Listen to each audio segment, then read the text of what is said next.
Bolsonaro indica Augusto Aras para a PGR.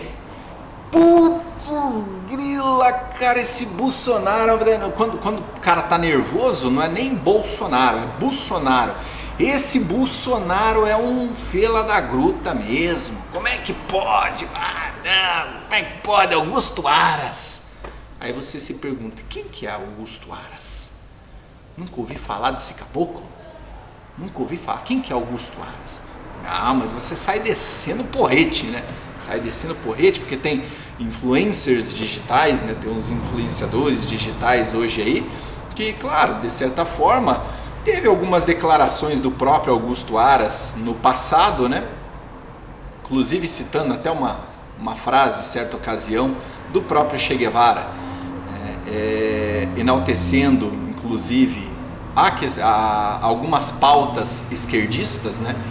Que de fato ele, em certas ocasiões, ele mesmo, né, pelas suas próprias declarações, o mesmo deu a entender que de fato ele tem um viés mais levado para o lado esquerdista, tá certo?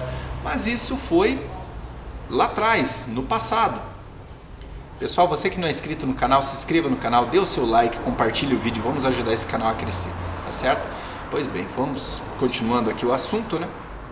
Você para e pensa o seguinte, hoje nós temos, que nem no caso nosso presidente, Jair Bolsonaro, pauta conservador, foi eleito, né? Por defender o conservadorismo, uma economia liberal, né?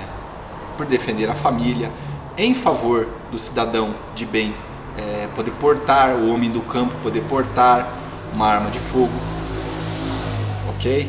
Inclusive que nos 10 mandamentos de Lenin, que é a cartilha no qual a esquerda sempre seguiu, que está no 10º mandamento de Lenin, procure catalogar todos aqueles que possuam armas de fogo para que elas sejam confiscadas no momento oportuno, tornando impossível qualquer resistência à causa. Ou seja, a pauta esquerdista é desarmar a população, desarmar o cidadão de bem, para que não haja nenhuma resistência à causa comunista, à causa socialista, certo? Quando, no caso, esses governos de esquerda tomarem o poder. Nós podemos ver o exemplo na Venezuela, o povo totalmente desarmado, né? Infelizmente, sendo refém, né, de um genocida. E é isso que acontece em todos os governos ditatoriais, é exatamente isso que acontece. Pois bem, mas voltando aqui agora, né, o próprio Jair Bolsonaro foi eleito com uma pauta conservadora, com uma pauta liberal, porém ele sempre foi conservador, mas no passado, se você for procurar no passado, até 2016, o mesmo tinha uma pauta, se tratando de economia, ele era totalmente estatista. Ele era a favor de um Estado inflado, certo? Ele era a favor de um Estado inflado. E mudou, de 2016 para cá, ele mudou a sua concepção. Isso era no passado. Ou seja, a economia totalmente estatista, né? Que no caso, isso é pauta de esquerda. A esquerda, governos totalitários, governos comunistas, ditadores, eles têm isso consigo, que é o governo comandar a economia, o governo comandar as empresas, né? O Estado totalmente inflado. Isso nós vemos ao longo da história que de fato não funciona. Isso atrai corrupção, infelizmente, né? Oprime o povo, né? É o Estado querendo mandar, né, na tua família, querendo mandar nos seus filhos, enfim.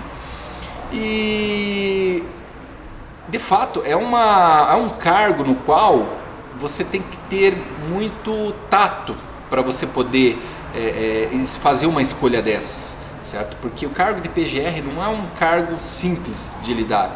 Ele sabe que se ele errar, é um grande tiro no pé que ele está dando nele mesmo. E nós sabemos, o presidente Bolsonaro é um cara inteligente. Ele sabe muito bem o que ele está fazendo. Ao lado dele está o ministro Sérgio Moro também, que ele também não é burro. Temos Paulo Guedes também na economia, que, né, nós sabemos já das suas influências, nós sabemos, né, do seu vasto currículo. Então, assim, ó, nós temos que acreditar, nós temos que dar esse voto de confiança, querendo ou não. E não chegar e já descer a lenha, querer criticar, enfim. Ele teve esse Augusto Aras teve algumas declarações no passado com um viés esquerdista, teve, mas isso muda, com o tempo isso muda também. Né? E nós temos que, e ele foi eleito também, ele foi escolhido pelo nosso presidente para assumir o cargo, para que justamente diretamente envolvido com a pauta, que no caso ele é contra a criminalização da homofobia, contra a ideologia de gênero, né? Ele é a favor de que o homem do campo, o cidadão de bem, o civil, ele possa portar uma arma de fogo para poder se defender, né? O ruralista poder defender a sua fazenda, defender a sua propriedade, certo? Ele fez uma escolha baseado em defender o seu filho, defender a sua família, que é o que tem para hoje, que é o que tem no momento. Você espera o quê? Se nós tivéssemos um Jesus Cristo na presidência da República, nós tivéssemos um Jesus Cristo na PGR? Não, né? Por favor, pessoal, por favor. Nós temos um ser humano cheio de falhas. Já falhou, teve erros, cometeu erros no governo, cometeu, mas foram mais acertos do que erros. Certo? Nós temos que dar esse voto de confiança e seguir em frente. Vamos dar esse voto de confiança e torcer e cobrar. O próprio professor Olavo de Carvalho, para quem não sabe, no passado ele era um esquerdista. Ele era um esquerdista no passado, se você não sabe. A partir do momento em que ele passou a ler livros de autores conservadores, ele viu que o mundo no qual ele estava vivendo, que era ler somente livros de autores esquerdistas, né, de autores marxistas, ele viu que aquilo ali, infelizmente, não estava levando ele para... Ele viu a pobreza intelectual que havia naquele mundo. Ele viu a pobreza, aquilo, como ele mesmo diz, né, aquilo era uma suruba intelectual, aquilo é uma suruba intelectual, né, e eles mesmos se comem entre eles, sabe? Infelizmente, depois que ele passou a analisar o outro lado, a estudar o outro lado da história, aí ele começou a ver que, aí ele começou a ver que de fato, aquele mundinho que ele estava vivendo, infelizmente não era mundo, aquilo era uma pobreza intelectual, certo? Tanto que nós vemos hoje aí muitos professores, né, falando, muitos professores, principalmente professores de história, aí, né, deturbaram Marx.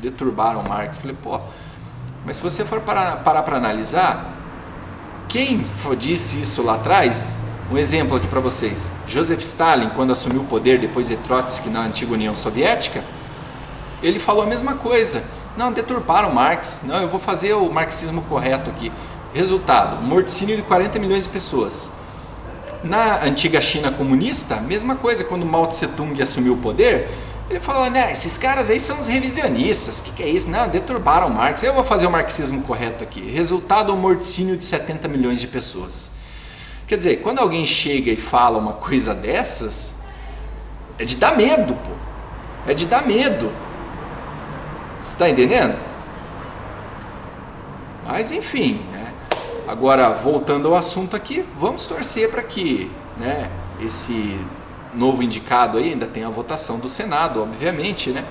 Vamos torcer para que, de fato, ele trabalhe em prol do Brasil, ele sabe muito bem da responsabilidade que ele tem, da responsabilidade do cargo, ele sabe muito bem do apoio popular que o nosso presidente tem também, ele sabe muito bem quais são as pautas principais que o governo defende.